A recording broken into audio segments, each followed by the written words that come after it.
जय श्री कृष्णा दोस्तों। हर हर महादेव। कैसे हैं आप सब? स्वस्थ और सुरक्षित होंगे।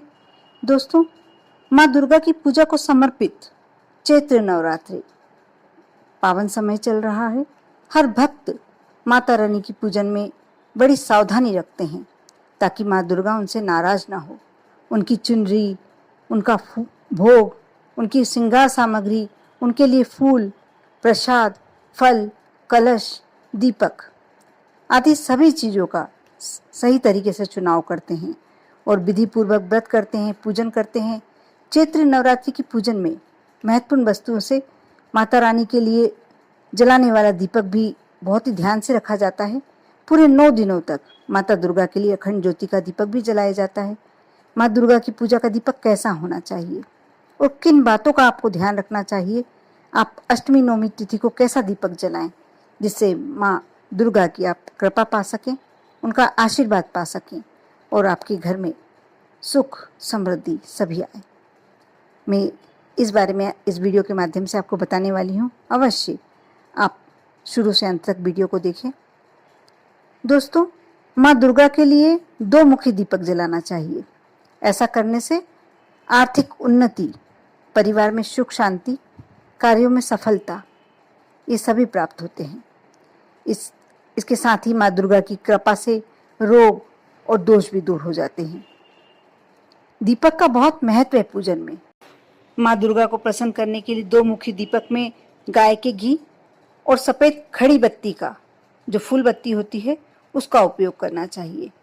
घी के दीपक को आप अपने दाहिने ओर और माँ दुर्गा के समक्ष बाईं ओर, मतलब माँ दुर्गा के बाएं ओर ये दीपक रखें। आप घी का दीपक देवी देवताओं के लिए जलाते हैं, लेकिन यदि कुछ बातों का हम ध्यान नहीं देते हैं तो हो सकता है कि ये दीपक की जो लो होती है, जो अखंड ज्योत आप जलाते हैं, देवी देवता इसे ग्रहण करते हैं या नहीं करते।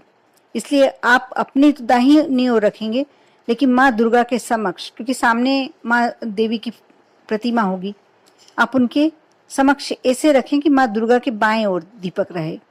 ऐसा करने से आपकी जो भी मनोकामनाएं हैं पूर्ण होती है और माँ प्रसन्न होकर अनेक आशीर्वाद आपको प्रदान करती है।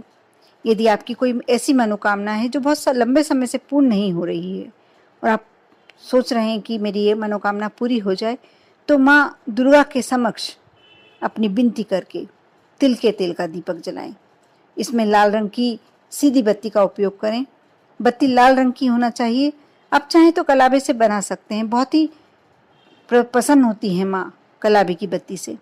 तिल के तेल वाले 2 मुखी दीपक को अपने बाईं ओर, माँ दुर्गा के समक्ष दाईं ओर रखें।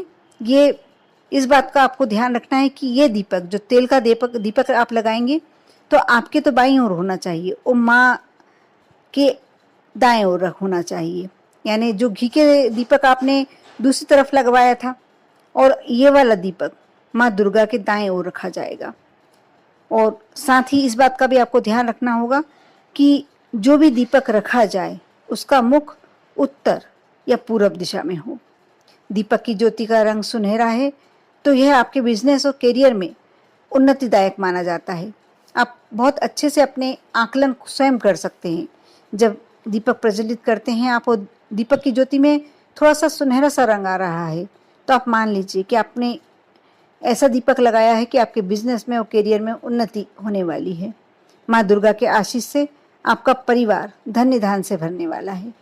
यदि आप विद्यार्थी हैं और आप किसी परीक्षा की तैयारी कर रहे हैं, तो आप माँ दुर्गा के लिए घी का दीपक अवश्य जलाएं और अपनी विनती अवश्य करें।